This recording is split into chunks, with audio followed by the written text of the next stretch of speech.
ಎಲ್ಲರಿಗೂ ನಮಸ್ಕಾರ.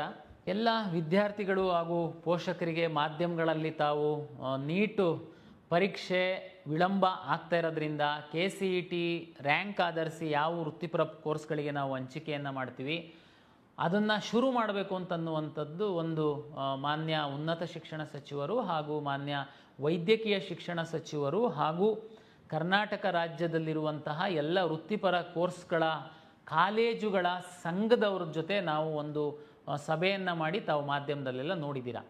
ಭಾಳಷ್ಟು ವಿದ್ಯಾರ್ಥಿಗಳು ಪೋಷಕರು ಗೊಂದಲದಲ್ಲಿ ಸಹ ಕೆಲವರು ಹೌದು ಇದು ಸರಿ ಇದೆ ಅಂತ ಹೇಳುವಂಥವ್ರು ಇದ್ದೀರಾ, ಕೆಲವರು ಇಲ್ಲ ಇದು ಅನ್ಯಾಯ ಆಗಿಬಿಡುತ್ತೆ ನಮಗೆ ಕಾಯಬೇಕಾಗಿತ್ತು ನೀವು ಅನ್ನುವಂಥವ್ರು ಇದ್ದೀರಾ.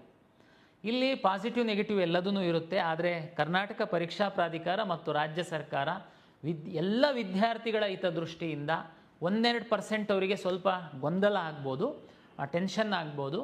ಆದರೆ ಬಹುತೇಕ ವಿದ್ಯಾರ್ಥಿಗಳ ಹಿತದೃಷ್ಟಿಯಿಂದ ಕೆಲವೊಂದು ನಿರ್ಧಾರಗಳನ್ನ ತೆಗೆದುಕೊಳ್ಳುತ್ತೆ. ನಾವು ಪ್ರಾಧಿಕಾರದ ವತಿಯಿಂದ ಎಲ್ಲ ವಿದ್ಯಾರ್ಥಿಗಳ ಹಿತರಕ್ಷಣೆಗೆ ಏನೆಲ್ಲ ಮಾಡಬೇಕು ಅಂತನ್ನುವಂಥದ್ದನ್ನು ನಾವು ಸಿದ್ಧತೆಯನ್ನು ಮಾಡಿಕೊಳ್ತಾ ಇದ್ದೀವಿ. ಮಾಧ್ಯಮಗಳಲ್ಲಿ ವರದಿ ಆಗಿರುವಂಥದ್ದು ಎಲ್ಲ ಪೋಷಕರಿಗೆ ಕೆಲವರಿಗೆ ಬೇರೆ ಬೇರೆ ಥರ ಅರ್ಥ ಆಗಿರುತ್ತೆ, ಕೆಲವರು ಗೊಂದಲಕ್ಕೊಳಗಾಗಿರ್ತೀರ. ಹಾಗಾಗಿ ಪ್ರಾಧಿಕಾರದ ಮುಖ್ಯಸ್ಥನಾಗಿ ನಾನು ಒಂದು ಸಭೆಯಲ್ಲಿ ಏನು ತೀರ್ಮಾನ ಆಯಿತು, ನಾವು ಮುಂದಿನ ದಿನಗಳಲ್ಲಿ ಮೊದಲ ಬಾರಿಗೆ ಈ ಕಂಬೈನ್ಡ್ ಕೌನ್ಸಿಲಿಂಗ್ ಅಂತ ಇಲ್ಲಿವರೆಗೆ ಭಾಳ ದಿವಸದಿಂದ ಬರ್ತಾಯಿತ್ತು, ಮೊದಲ ಬಾರಿಗೆ ನಾವು ಸ್ಪ್ಲಿಟ್ ಮಾಡುವಂಥದ್ದು ಅಂತೇಳಿ. ತಮಗೆಲ್ಲರಿಗೂ ಗೊತ್ತಿತ್ತು ಅಂತಂದರೆ ಲಾಸ್ಟ್ ಇಯರ್ ಸಹ ನಾವು ಫಸ್ಟ್ ರೌಂಡು ಮೆಡಿಕಲ್ಲು ಡೆಂಟಲ್ಲು ಆಯುಷಿಂದು ಕಿಂತ ಮೊದಲೇ ನಾವು ಮಾಕ್ ರಿಸಲ್ಟ್ ಎಲ್ಲ ಅನೌನ್ಸ್ ಮಾಡಿದ್ವಿ. ಅಂದರೆ ತಾವೆಲ್ಲ ಆಪ್ಷನ್ ಎಂಟ್ರಿ ಮಾಡಿದ್ರಿ. ಹಾಗಾಗಿ ನಿಮಗೆ ಇದು ಪ್ರೊಸೀಜರ್ ಗೊತ್ತಿರುವಂಥವರಿಗೆ ಇದು ಏನು ಕಷ್ಟ ಅಲ್ಲ. ಬಟ್ ಆದರೆ ವಿಶೇಷವಾಗಿ ನಮಗೆ ಪ್ರತಿ ವರ್ಷ ಹೊಸ ವಿದ್ಯಾರ್ಥಿಗಳು ಬರೋದ್ರಿಂದ ಅವರಿಗೆ ಇದು ಹೊಸದಿರುತ್ತೆ. ಏನಪ್ಪ ಆಗುತ್ತೆ ನೋಡಿ, ನೀಟ್ ರ್ಯಾಂಕ್ ಆಧರಿಸಿ ನಾವು ಮೆಡಿಕಲ್ಲು ಡೆಂಟಲ್ಲು ಆಯುಷ್ ಸೀಟ್ಗಳನ್ನ ಅಲಾಟ್ ಮಾಡ್ತೀವಿ. ಉಳಿದಂತಹ ಎಲ್ಲ ಕೋರ್ಸ್ಗಳಿಗೆ CET ರ್ಯಾಂಕನ್ನು ಆಧರಿಸಿ ನಾವು ಅಲಾಟ್ ಮಾಡ್ತೀವಿ. ಜೂನ್ 21ನೇ ತಾರೀಕು ನೀಟ್ ಪರೀಕ್ಷೆ ಇದೆ ಅಂತಂದರೆ ಕಳೆದ ವರ್ಷದ್ದನ್ನು ಲೆಕ್ಕ ಹಾಕ್ತು ಅಂತಂದರೆ ಜುಲೈ 21ರ ನಂತರ ನಮಗೆ ನೀಟ್ ಫಲಿತಾಂಶ ಬರ್ಬೋದು. ಅಲ್ಲಿವರೆಗೆ ಈ ಕೆಲವೊಂದು ಏನು ನಮ್ಮ ಇಂಜಿನಿಯರಿಂಗಿನ್ನೇ ಮಾಡಬೇಕು ಅಂತಿರುವಂಥವ್ರು, ವೆಟರ್ನರಿ ಫಾರ್ಮ್ ಸೈನ್ಸೇ ಮಾಡಬೇಕು ಅಂತಿರುವಂಥವ್ರು ಎಲ್ಲರನ್ನೂ ನಾವು ಕಾಯಿಸುವಂಥದ್ರಲ್ಲಿ ಯಾವುದೂ ಅರ್ಥ ಇಲ್ಲ. ಸರ್ ಇಲ್ಲ ಸರ್ ನಾವು ಮೆಡಿಕಲ್ಲೂ ಮಾಡಬೇಕು, ನೀಟ್ ಬರಿತಾ ಇದ್ದೀವಿ, ಒಂದು ವೇಳೆ ಸಿಕ್ಕಿಲ್ಲ ಅಂದರೆ ಪ್ಲಾನ್ B ನಾವು ಇಂಜಿನಿಯರಿಂಗ್ ಹೋಗಬೇಕು. ಓಕೆ, ನೀವು ಏನು ಚಿಂತೆ ಮಾಡೋದು ಬೇಡ. ನಾವು ಏನು ಮಾಡೋಣ ಅಂತ ತೀರ್ಮಾನ ಮಾಡಿದ್ದೀವಿ. ಮಾನ್ಯ ಸಚಿವರ ಒಂದು ಅಧ್ಯಕ್ಷತೆಯಲ್ಲಿ ಎಲ್ಲ ವಿದ್ಯಾರ್ಥಿಗಳ ಹಿತದೃಷ್ಟಿಯಿಂದ ನಾವು ಈ ನೀಟ್ ರ್ಯಾಂಕನ್ನು ಹೊರತುಪಡಿಸಿ ಉಳಿದಂಥ ಕೋರ್ಸ್ಗಳಿಗೆ ನಾವು ಕೌನ್ಸಿಲಿಂಗ್ ಶುರು ಮಾಡ್ತೀವಿ. ನೀವು ನೀಟು ಪರೀಕ್ಷೆ ಬರಿತಾ ಇರುವಂಥವರು, ನಮ್ಮ KCET ಪರೀಕ್ಷೆ ಬರೆದಿರುವಂಥವರು ಸಹ ತಮಗೆ ರ್ಯಾಂಕ್ ಇರುತ್ತೆ. ತಾವು ಇಲ್ಲಿ ಸಹ ಪ್ಲಾನ್ Bಗೋಸ್ಕರ ಏನು ಇಂಜಿನಿಯರಿಂಗೋ ವೆಟರ್ನರಿನೋ ಫಾರ್ಮ್ ಸೈನ್ಸೋ ಏನು ಮಾಡಿರ್ತೀರ ತಾವು ಆಪ್ಷನ್ ಎಂಟ್ರಿ ಮಾಡಿ. ನಾವು ಉದಾಹರಣೆಗೆ ತಮಗೆಲ್ಲ ಗೊತ್ತಿದೆ, ಫಸ್ಟು ರೌಂಡು ಕನಿಷ್ಠ 30ರಿಂದ 40 ದಿವಸ ಸಮಯ ಬೇಕಾಗುತ್ತೆ ನಮಗೆ ಫಸ್ಟ್ ರೌಂಡ್ ಮಾಡುವಂಥದ್ದಕ್ಕೆ. ಯಾಕೆ ಅಂತಂದರೆ ಆಪ್ಷನ್ ಎಂಟ್ರಿಗೆ ಸಾಕಷ್ಟು ಸಮಯ ಕೊಡಬೇಕು, ಜೊತೆಗೆ ಮಾಕ್ ರಿಸಲ್ಟನ್ನು ನಾವು ಪಬ್ಲಿಷ್ ಮಾಡಬೇಕು. ಮಾಕ್ ರಿಸಲ್ಟ್ ಆದಮೇಲೆ ಮತ್ತೆ ತಮಗೆ ರೀಅರೇಂಜ್ ಮಾಡ್ಕೊಳ್ಳುವಂಥದ್ದಕ್ಕೆ ಅವಕಾಶ ಕೊಡಬೇಕು. ಅದ್ರ ನಂತರ ಪ್ರಾವಿಷನಲ್ ರಿಸಲ್ಟ್ ಮಾಡಿ ನಾವು ಫೈನಲ್ ರಿಸಲ್ಟು, ಅಂದರೆ ಮಿನಿಮಮ್ ನಾವು ಏನೇ ಪ್ಲ್ಯಾನ್ ಮಾಡ್ತು ಅಂತಂದ್ರೂ 30 to 40 ಡೇಸು ಫಸ್ಟ್ ರೌಂಡಿಗೆ ನಮಗೆ ಬೇಕಾಗುತ್ತೆ. ಅಂದರೆ ಲೆಕ್ಕ ಹಾಕಿ 21ನೇ ತಾರೀಕು ನೆಕ್ಸ್ಟ್ ಮಂತ್ ಇದೆ ನೀಟು, ಆಗೋಗ್ಬಿಡುತ್ತೆ. ಈ ವಿದ್ಯಾರ್ಥಿಗಳು ಈಗ ನೀಟ್ ಪರೀಕ್ಷೆ ಬರೀತಾ ಇರೋರು ಆಪ್ಷನ್ ಎಂಟ್ರಿ ಮಾಡೋದಕ್ಕೆ ಈಗ ನಾನು ಮುಂದಿನ ವಾರದಲ್ಲಿ, ಅಂದರೆ ಈ ವಾರದಲ್ಲಿ ಏನಾದರೂ ಅಂತ್ಯದಲ್ಲಿ ನಾನು ಫಲಿತಾಂಶ ಕೊಟ್ಟು ಮುಂದಿನ ತಿಂಗಳು ಫಸ್ಟ್ ವೀಕಲ್ಲಿ ನಾನೇನಾದರೂ ಆಪ್ಷನ್ ಎಂಟ್ರಿ ಶುರು ಮಾಡಿದರೆ ನೀಟಿಗೆ ಪ್ರಿಪ್ರೇಷನ್ ಮಾಡ್ತಾ ಇರುವಂಥದ್ದಕ್ಕೆ ಏನು ತಾವು ಕಾಲೇಜುಗಳಲ್ಲಿ ಕೂತಿದ್ದೀರಲ್ಲ, ನಿಮಗೆ ಸ್ವಲ್ಪ ಗೊಂದಲ ಡಿಸ್ಟರ್ಬ್ ಆಗುತ್ತೆ. ಏನು ಚಿಂತೆ ಮಾಡೋಕ್ಕೆ ಹೋಗಬೇಡಿ, ನೀವೇನು ಆಪ್ಷನ್ ಎಂಟ್ರಿ ಮಾಡ್ತೀರಾ ಮಾಡಿ. 21ನೇ ತಾರೀಕು ಏನಿದೆ ಆ ರೇಂಜಲ್ಲೇ ನಮ್ಮದು ಮಾಕ್ ರಿಸಲ್ಟ್ ಏನಾದ್ರೂ ಬರ್ಬೋದು.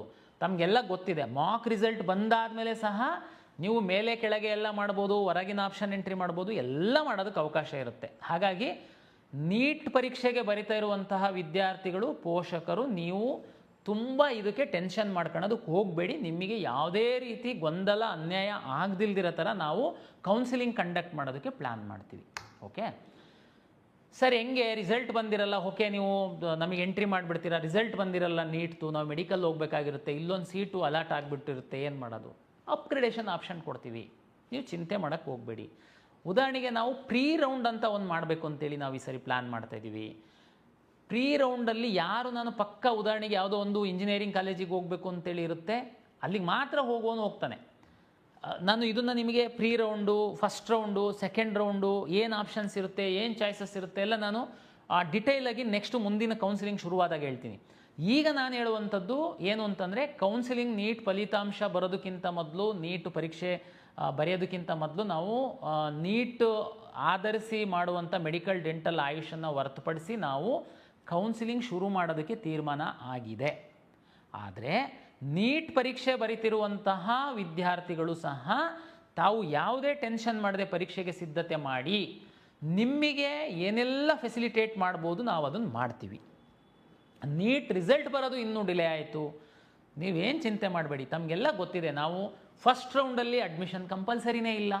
ಫಸ್ಟ್ ರೌಂಡಲ್ಲಿ ಸಿಂಪ್ಲಿ ನೀವು ಚಾಯ್ಸ್ 2 ಹಾಕಿ, ಚಾಯ್ಸ್ 3 ಹಾಕಿ ಸೆಕೆಂಡ್ ರೌಂಡಿಗೆ ಬರ್ತಿದ್ರಿ. ನಾನು ಅವಾಗಲೇ ಹೇಳ್ದಂಗೆ ಒಂದು ರೌಂಡಿಗೆ ಕನಿಷ್ಠ 30 ರಿಂದ 40 ದಿವಸ ಬೇಕಾಗುತ್ತೆ.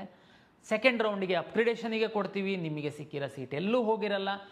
ಉದಾಹರಣೆಗೆ ಸಂಕ್ಷಿಪ್ತವಾಗಿ ಈ ನೀಟ್ ವಿದ್ಯಾರ್ಥಿಗಳಿಗೆ ಗೊಂದಲಕ್ಕೊಳಗಾಗಬಾರ್ದು ನೀಟ್ ಪೇರೆಂಟ್ಸ್ ಅಂತ ಹೇಳೋದಾದರೆ, ಉದಾಹರಣೆಗೆ ನೀವು plan A medical, plan B medical ಸಿಕ್ಕಿಲ್ಲ ಅಂತಂದರೆ ಯಾವುದಾದ್ರೂ ಒಳ್ಳೆ ಕಾಲೇಜಲ್ಲಿ ಇಂಜಿನಿಯರಿಂಗು ಅಥವಾ ಅಗ್ರಿಕಲ್ಚರ್, ಫಾರ್ಮ್ ಸೈನ್ಸ್ ಅಂತ ಅಂದ್ಕೊಂಡಿರ್ತೀರ. ಈಗ ನಾನು ಫಸ್ಟ್ ರೌಂಡ್ ಶುರು ಮಾಡಿದಾಗ ನೀವು ಅಗ್ರಿಕಲ್ಚರ್ದು ಒಂದು ಹಾಕಿರ್ತೀರ, ನಿಮಗೆ ಅಗ್ರಿಕಲ್ಚರ್ ಸಿಗುತ್ತೆ. ನಿಮಗೆ ಬೇಕು ಮೆಡಿಕಲ್ಲು, ಚಿಂತೆ ಮಾಡಬೇಡಿ. ನಾನು ರಿಸಲ್ಟನ್ನು ಪಬ್ಲಿಷ್ ಮಾಡಿದೆ, ಅವಾಗ ಎನಿವೇ ಚಾಯ್ಸ್ ಕೊಡ್ತೀನಿ. ನೀವು ಸೀಟನ್ನು ಹೋಲ್ಡ್ ಮಾಡ್ತೀರಾ, ಸೆಕೆಂಡ್ ರೌಂಡಿಗೆ ಬರ್ತೀರಾ, ಎಗೈನ್ ನಿಮಗೆ 30 ಡೇಸ್ ಅಷ್ಟು ಸಮಯ ಇರುತ್ತೆ, ನಾವು ಮೆಡಿಕಲ್ ಶುರು ಮಾಡ್ತೀವಿ. ಸರ್ ಅವಾಗಲೂ ಬರಲಿಲ್ಲ ಸರ್ ನೀಟ್ ರ್ಯಾಂಕು, ಏನು ಮಾಡೋದು? ಡೋಂಟ್ ವರಿ, ಸೆಕೆಂಡ್ ರೌಂಡಿಗೆ ಸಹ ನಾವು ಅಪ್ಗ್ರೇಡೇಷನಿಗೆ ಕೊಡ್ತೀವಿ, ಯಾಕೆ ಚಿಂತೆ ಮಾಡ್ತೀರಾ? ನಿಮಗೆ ಏನು ಅನ್ಯಾಯ ಆಗಲ್ಲ. ಓಕೆ, ಇನ್ನೊಬ್ರು ಕೇಳ್ಬೋದು, ಸರ್ ಅದು ಅಗ್ರಿಕಲ್ಚರ್ ಸೀಟ್ ಆ್ಯಕ್ಚುಲಿ ನನಗೆ ಬೇಕಾಗಿತ್ತು ಸರ್, ನಾನು ವೆಯ್ಟ್ ಮಾಡ್ತಾ ಇದ್ದೆ, ಈಗ ಅವನು ಸಿಕ್ಕಿದೆ, ನನಗೆ ಅಗ್ರಿಕಲ್ಚರ್ಗಿಂತ ಕೆಳಗಡೆ ಇನ್ಯಾವುದೋ ಒಂದು ಸಿಕ್ಕಿದೆ, ಅವನು ನೆಕ್ಸ್ಟ್ ಮೆಡಿಕಲ್ ಹೋದರೆ ನನಗೆ ಅನ್ಯಾಯ ಆಗುತ್ತೆ ಸರ್, ನಾನು ಬೇರೆ ಅಡ್ಮಿಷನ್ ಆಗಿದ್ರೆ. ನೋ, ಚಿಂತೆ ಮಾಡಬೇಡಿ, ನೀವು ಸಹ ವೆಯ್ಟ್ ಮಾಡ್ಬೋದು. ಯಾರಿಗೆ ಕ್ಲಾರಿಟಿ ಇದೆ, ನನಗೆ ಬೇರೆ ಆಪ್ಷನ್ನೇ ಇಲ್ಲ, ನನ್ನ ಫಸ್ಟ್ ಪ್ರಿಯಾರಿಟಿ ಇದೆ, ನೀವು ಹೋಗಿ ಅಡ್ಮಿಷನ್ ಆಗ್ತೀರಾ.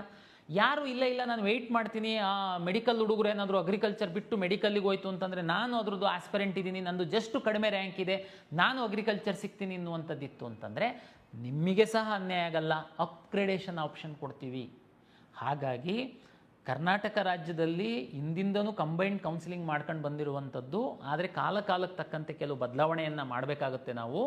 ಆ ಹಿನ್ನೆಲೆ ಒಳಗಡೆ ನಾವು ಮಾಡ್ತಾಯಿದ್ದೀವಿ. ಹಂಗಂತೇಳಿ ಒಂದು ವರ್ಗದ ವಿದ್ಯಾರ್ಥಿಗಳಿಗೆ ಬಹಳ ದೊಡ್ಡ ಅನ್ಯಾಯ ಆಗುತ್ತೆ ಅಂತನ್ನುವಂಥದ್ದು ಏನು ತಾವು ಭಾವಿಸ್ಬೇಡಿ. ಎರಡೂ ವರ್ಗದ ವಿದ್ಯಾರ್ಥಿಗಳಿಗೆ ನಾವು ಅನುಕೂಲ ಆಗುವ ನಿಟ್ಟಿನಲ್ಲೇ ನಾನು ಡಿಸೈನ್ ಮಾಡ್ತಾಯಿದ್ದೀನಿ. ಹಾಗಾಗಿ ತಾವು ಧೈರ್ಯವಾಗಿರಿ.